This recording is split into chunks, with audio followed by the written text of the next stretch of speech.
Convenions tout à l'heure, là, peu avant l'intervention, avec Antoine et Jean, de l'intérêt de partager une réflexion qui est forcément commune à l'ensemble du CHU. C'est ce qui fait l'intérêt de notre recherche, l'identité de notre recherche en CHU, c'est cette intimité sur laquelle tu viens d'insister avec le soin. Et de ce point de vue-là, on sait déjà que ce qui fait la valeur de la recherche clinique, c'est le côté translationnel, le dialogue avec la recherche fondamentale, mais c'est justement le fait que c'est une recherche clinique au chevet du patient, avec le patient, et nulle autre institution ne peut prétendre avoir cet accès au patient et cette complémentarité avec les soins. Et d'expérience forcément partagée, je remarque à quel point il faut insister sur cette complémentarité. Et de ce point de vue-là, et sans doute cela va-t-il être encore abordé demain matin dans une table ronde, il faut absolument, dans la mesure du possible, développer dans nos établissements tout ce qui est structure ou projet collaboratif du type DHU, RHU ou IHU. Ces projets pour ce qui est des DHU, RHU, ou bien ces structures pour ce qui est des IHU, valent par l'intimité avec la recherche. Il n'y a pas longtemps, on a eu l'occasion de rencontrer le CGI qui est venu inaugurer un institut hospitalo-universitaire et de pouvoir intervenir sur ce point devant Louis Schweitzer et devant l'aréopage du CGI et de faire valoir que ce qui fait la valeur d'un IHU, par exemple, c'est cet adossement. Un IHU, c'est la recherche, de l'enseignement, du soin. Un CHU, c'est des soins, de l'enseignement et de la recherche. Autant dire, et je crois que nous pouvons nous permettre ce raccourci, autant dire qu'un IHU, c'est une sorte de petit CHU ultra thématisé et qui est dopé à la fois à la recherche et aux complémentarités avec les industriels, puisque l'on sait qu'un objectif essentiel donné par le PIA, c'est cet aboutissement vers de la création de valeur, de la création de richesse. Mais la structure même d'un IHU, parce qu'il est adossé aux soins, et sa valeur, c'est cette complémentarité que nous devons absolument mettre en exergue. Voilà, c'est une remarque qui a valu pas mal d'interrogations de la part des partenaires hospitaliers par rapport aux EPST également, mais nous avons intérêt, je pense, à développer cet accent de l'intimité avec le soin et de la valeur de cette complémentarité. Le temps pour rester dans le timing, il nous reste 6 minutes. Le temps peut-être pour une ou deux questions avant de faire une petite conclusion. Je ne sais pas si à la salle, vous avez des questions d'organisation, puisque le thème c'était la recherche, mais comment l'organiser. Vous avez des questions très pratiques. Vous avez un petit micro pour le monsieur, que je ne vois pas bien.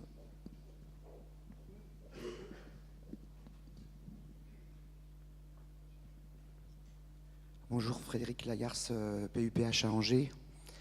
J'ai deux réflexions par rapport à ce que vous avez dit.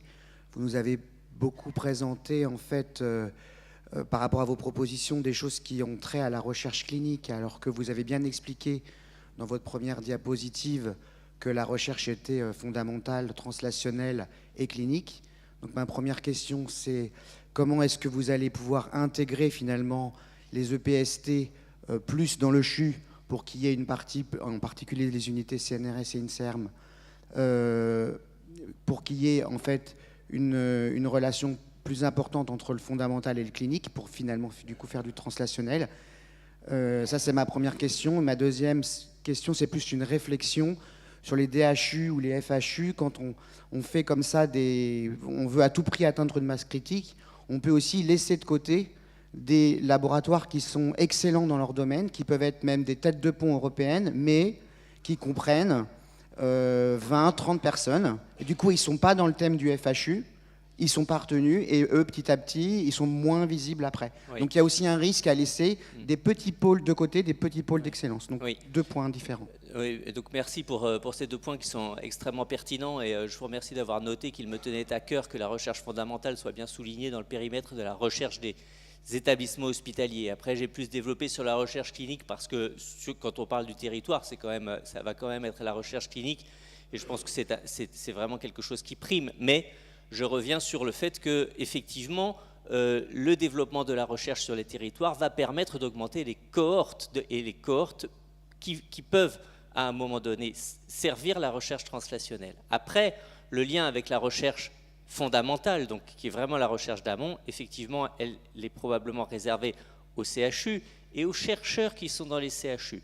Et quand je dis les chercheurs qui sont dans les CHU, ce n'est pas forcément seulement les médecins-chercheurs, qu'ils soient eus ou qu'ils ne soient pas eus d'ailleurs. Ce ne sont pas seulement les praticiens. Je pense qu'on a des liens à avoir au travers d'outils qui peuvent être des contrats d'interface ou des constructions d'interfaces efficientes avec les chercheurs des EPST.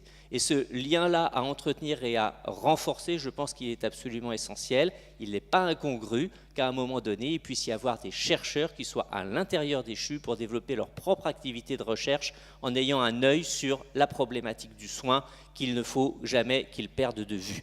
Ça, c'est un point. Je pense qu'à cet égard, et pour faire la transition avec votre deuxième question, les DHU sont effectivement là pour ça, c'est-à-dire pour créer ce choc qu'il peut y avoir entre les UMR de recherche et les services hospitaliers, et ils ont donné quand même cette dynamique-là, et je pense, comme Philippe vient de le souligner, qu'il faut absolument que cet effort-là il soit renouvelé. Mais vous avez raison, je pense que les DHU, les FHU, comme les IHU, viennent à un moment donné au milieu d'un écosystème qui fait de la recherche et qui a une excellence en recherche, et c'est bien pour cela qu'il y a eu les DHU et les FHU à cet endroit-là, vient occuper le terrain et finalement mettre de côté des équipes de recherche qui peuvent se sentir. C'est leur responsabilité. Je pense qu'il est absolument nécessaire qu'à un moment donné, quand il y a un DHU à un endroit, il soit capable de prendre en compte ce qui est autour. Et je pense qu'effectivement, il y a eu un certain nombre d'écueils, ici ou là, qui ont pu laisser de côté des équipes excellentes, qui n'ont pas intégré, parce que ce n'était pas leur thématique, un DHU ou une FHU, et qui doivent absolument intégrer demain des ensembles qui seront peut-être plus larges ou avec des périmètres différents. Il nous reste 2 minutes, une question. Éric Legrand, d'Angers, toujours. Angers a la parole. Merci Jean. Juste un petit message pour dire que quand même ça peut être difficile pour les équipes de répondre à tous les objectifs. On est dans le cadre des assises et on est dans le cadre des projets, on est dans le cadre d'un optimisme général et c'est bien d'être comme ça. Mais mon message va un peu plutôt pour les directeurs, pour leur dire qu'il faut faire de la T2A pour avoir de l'argent pour l'hôpital. Il faut faire de l'ambulatoire, mais l'ambulatoire démultiplie le travail à faire, en particulier en termes de rotation des patients, compte rendu, etc. Il faut faire du territoire, donc quelque part, il faut quand même partager nos moyens médicaux et nos moyens humains avec les autres centres hospitaliers, et je conviens que c'est une très très bonne idée, et il faut après produire de la recherche.